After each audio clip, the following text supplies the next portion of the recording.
नमस्कार, मैं हूं गीता मोहन और आप मेरे साथ जुड़ रहे हैं आज तक पर डोनेस्क यानी कि डॉनबास रीजन से, जो यूक्रेन और रूस के बीच में पड़ता है। आजादी की मांग कर रहे हैं यहाँ के लोग, क्योंकि वो ज्यादातर रूसी ओरिजिन के हैं। यहाँ से लेकर आप जितने इलाकों में जाएंगे, जो बॉर्डरिंग एरियाज हैं, वहां पर डीपीआर यानी कि डोनेस्क और रूसी फ्लैग्स नजर आते हैं। क्यों? क्योंकि रूसी फोर्सेस का यहाँ पर पूरा दबदबा बना हुआ है। लेकिन रूस ने वादा किया है कि वो हमलों को और युद्ध के इंटेंसिटी को कम करेगा। 35वें दिन में रिपोर्ट्स जो कीव से आ रहे हैं, उससे ये पता चलता है कि हमले ज्यादा बढ़ गए हैं। लिहाजा प्रेसिडेंट ज़ेलेंस्की ने ये कहा है कि वो अब रूस पर विश्वास नहीं कर सकता और बातचीत का कोई फायदा नहीं।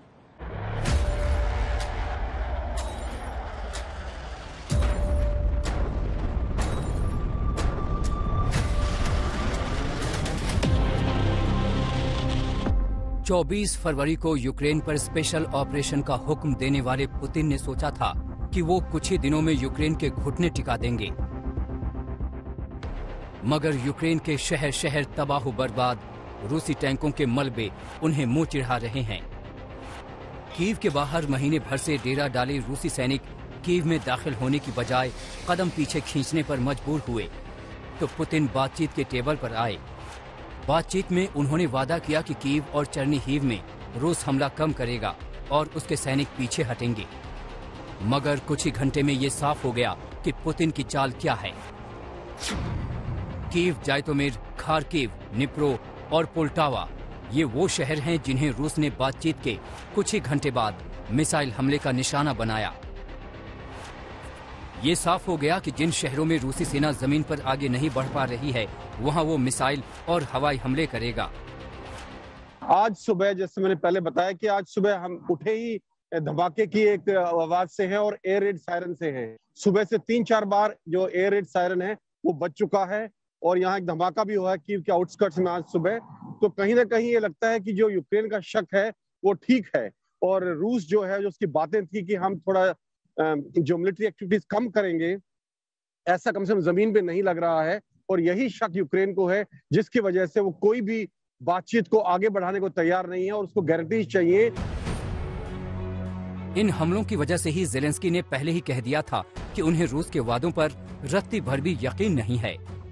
बातचीत के अच्छे संकेत नहीं दिख रहे। हाँ, बमबारी जरूर सुनाई दे रही है।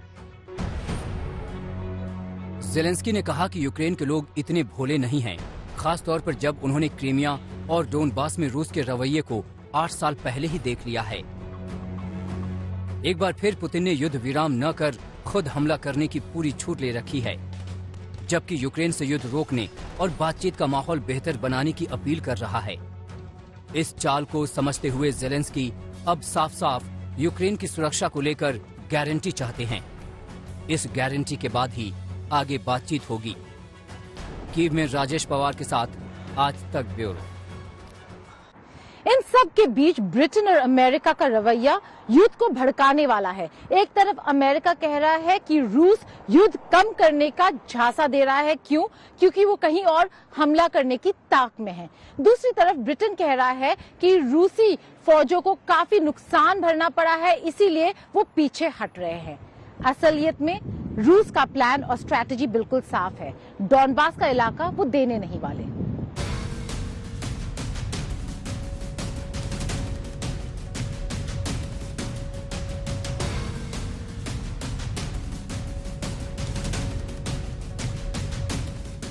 ये कीव के बाहर का इलाका है। पूरा इलाका इस बात की तस्दीक कर रहा है कि रूस यूक्रेन के बीच जंग में इसने कितनी तबाही झेली है। इस तबाह इलाके से जब रूसी सैनिकों को पीछे धकेल दिया गया है, रूसी सैनिकों के चले जाने के बाद यूक्रेन के सैनिकों ने इसे फिर से हासिल कर लिया है। दोबारा कब्जे में आए इस इलाके का हाल जानने के लिए यूक्रेन के सैनिक यहां पहुंचे।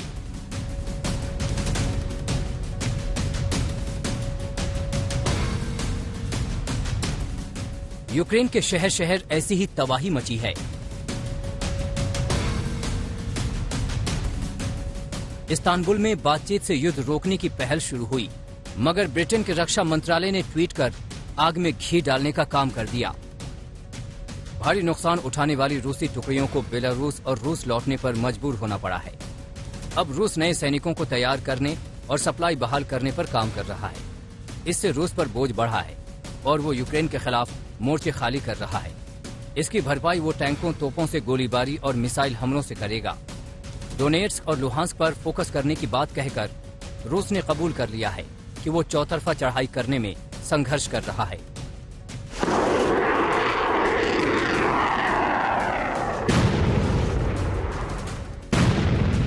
जमीनी हकीकत भी यही बता रही है कि रूस अपने सैनिकों को भले ही पीछे खींच रहा है, मगर उसके हवाई हमले जारी हैं।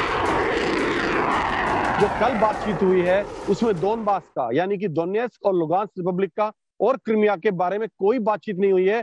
और ये दो बहुत बड़े मुद्दे हैं रूस के लिए, जिनके कारण युद्ध शुरू हुआ है। ये दो मुद्दे उनमें शामिल हैं, इनके ऊपर कोई बात ही नहीं हुई। और जो मिलिट्री एक्टिविटीज को स्केल डाउन करने की बात थी वो हमें जमीन पर नजर नहीं आ रही है। और पूरे सीज फायर के लिए रूस ने मना कर दिया था। तो मुझे नहीं लगता कि कल की बातचीत से कुछ भी निकला है, कुछ भी नहीं निकला कल की बातचीत से। वहीं अमेरिका भी यूक्रेन पर कड़ी नजर रख रहा है। जो बाइडेन को पहले ही शक था कि पुतिन की कथनी और करनी एक नहीं होगी। अमेरिका और नेटो देश लगातार हथियारों से यूक्रेन की मदद कर रहे हैं।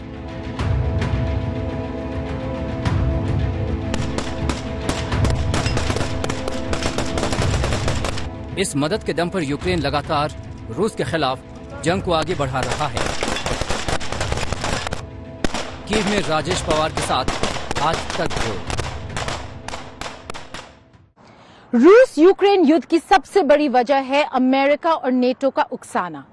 यूक्रेन को इसकी बड़ी कीमत चुकानी पड़ी और सबसे ज्यादा खामियाजा मारियोपोल के लोगों को भुगतना पड़ा। देखिए मेरी ये रिपोर्ट। मारियोपोल पर रूसी हमले से किस कदर मानवीय संकट खड़ा हुआ है, उसे समझना हो तो इन तस्वीरों से समझ सकते हैं। मारियोपोल में सुबह जैसे ही राहत सामानों का बंटवारा शुरू होता है, हजारों की भीड़ राहत केंद्रों पर उमड़ जाती है। मेरे पीछे आप देख रहे हैं हजारों की तादाद में लोग यहाँ मारियोपोल में मेट्रो शॉपिंग सेंटर के बाहर लंबी कतारों में खड़े हैं। क्यों? क्योंकि ह्यूमैनिटेरियन एड और जो बेसिक खाने पीने का सामान है वो यहाँ उन्हें मिल रहा है। आज मारियोपोल पूरी तरीके से रूस के कंट्रोल में आ चुका है और इसी वजह से ये जो एड और ह्यूमैनिटेरियन असिस्टेंस प्रोवाइड कर रहा है वो रूस की सरकार और डोनेट्स्क की अथॉरिटीज कर रहे हैं। दोनों मिलकर यहाँ पर ह्यूमैनिटेरियन एड प्रोवाइड कर रहे हैं। हमने लोगों से बातें की। यहाँ पे जो औरतें हैं रोते हुए हमें कह रहे थे कि उनके पास जाने के लिए कोई जगह नहीं है। पैसे निकाले तो कैसे निकाले, बैंक्स काम नहीं कर रहे, बाहर कैसे इंफॉर्मेशन क्या चल रहा है क्या नहीं, उसके लिए कनेक्टिविटी नहीं है और इसीलिए काफी लोग अभी भी यहाँ पर फंसे हुए हैं। ह्यूमैनिटेरियन कॉरिडोर से जाए तो कहाँ जाए? यहाँ पे मारियोपोल में आपको लगातार एक्सप्लोजन्स की आवाज सुनाई देंगी, शेलिंग की आवाज सुनाई देंगी और इसीलिए यहाँ पर काफी लोग अपने जले हुए घरों में जाके वापस रह रहे हैं। सुबह 7 बजे आते हैं, यहाँ पर लाइन में लगते हैं, खाना लेकर और जो बेसिक सप्लाईज उन्हें जरूरत की चीजें हैं वो लेकर वापस अपने घरों में जाते हैं। जले हुए घरों में रुके हुए हैं, ये सोचकर ये उम्मीद लगाए बैठे हैं कि शायद बातचीत होगी, शायद रूस और यूक्रेन माहौल को वापस ठंडा कर सकेंगे। जब विनाश इतने बड़े पैमाने पर हो तो इस तरह की त्रासदी स्वाभाविक है। ये मारियोपोल की 2 तस्वीरें हैं, जिसमें एक में उसकी खूबसूरती नजर आती है, दूसरी में उसकी बर्बादी। मारियोपोल में रूस की सेना ने हर तरह की इमारत पर मिसाइलों से टारगेट प्रैक्टिस की। ये 2 तस्वीरें मारियोपोल के उस ड्रामा थिएटर की हैं, जहां पर बड़ी संख्या में लोगों ने पनाह ली थी। युद्ध के दौरान हमलों से बचने के लिए यहां पर सैकड़ों लोग पहुंचे हुए थे, लेकिन रूस के हवाई हमलों के दौरान एक मिसाइल यहां पर गिराई गई, कई लोग मारे गए। रूस ने मारियोपोल में बड़े पैमाने पर विनाश मचाया है। पूरा का पूरा शहर मलबे के ढेर में बदल चुका है। दावा किया जा रहा है कि अब तक मारियोपोल में रूस के हमलों के दौरान 5000 लोग मारे जा चुके हैं। इसके अलावा 1.5 लाख से ज्यादा लोग जान बचाकर शहर से पलायन कर चुके हैं। करीब 1,70,000 लोग अब भी शहर में ही फंसे हुए हैं। आरोप है कि 30,000 लोगों को रूस की सेना ने बंधक बनाया हुआ है। मारियोपोल शहर के 90% ऊंची इमारतें तबाह हो गई हैं। आम लोगों के 61,200 घर रूस के हमलों में बर्बाद हो गए हैं। हम यहाँ मारियोपोल के रास्ते पे हैं। यहाँ पर बहुत सारा मोटर शेलिंग और फायरिंग हुआ है। यहाँ पे ट्रक्स जो है वो उन्हें जला दिया गया शेलिंग के अटैक में। मारियोपोल मटिया मेट हो चुका है, लेकिन शहर को फिर से खड़ा करने लायक जिंदगी बची हुई है। बर्बादी के बीच हमें वहाँ एक अजीबोगरीब तस्वीर भी दिखी। शहर में जगह जगह दिखे नेवल माइन। जंग का 35वां दिन है। फिलहाल तो जंग थमती नहीं दिख रही। ऐसे में मारियोपोल का क्या होगा? क्या फिर से खड़ा हो पाएगा ये शहर? गीता मोहन, मारियोपोल, आज तक। रूस ने अपना पूरा ध्यान अब डॉनबास के इलाके में लगा दिया है। डॉनबास डोनेस्क और लुहांस्क से बनता है। डोनेस्क के कब्जे के लिए ये जंग यूक्रेन और रूस के बीच छिड़ चुकी है। मैं डॉनबास के रास्ते से बॉर्डर एरियाज तक निकली। देखिए जो मैंने भी देखा। हम गोरलवका के रास्ते में हैं, लेकिन रास्ते में यहाँ पे एक अनडिस्क्लोज लोकेशन है जहाँ पे ऐसे रशियन T-72 टैंक्स, जो भी टैंक्स है जो यूक्रेनियन फोर्सेस के अटैक्स में खराब हो जाते हैं, उनको यहाँ लाया जाता है। ये T-72 है, वो देखिए वहाँ पे टैंक्स चल रहे हैं फ्रंट पे। गोरलवका ज्यादा दूर नहीं। तो मिशन यहाँ पे रूसी फोर्सेस का डोनेस्क के फोर्सेस के साथ चलता जा रहा है। तो अभी वहाँ जा रहे हैं, जहाँ पे हम जा रहे हैं।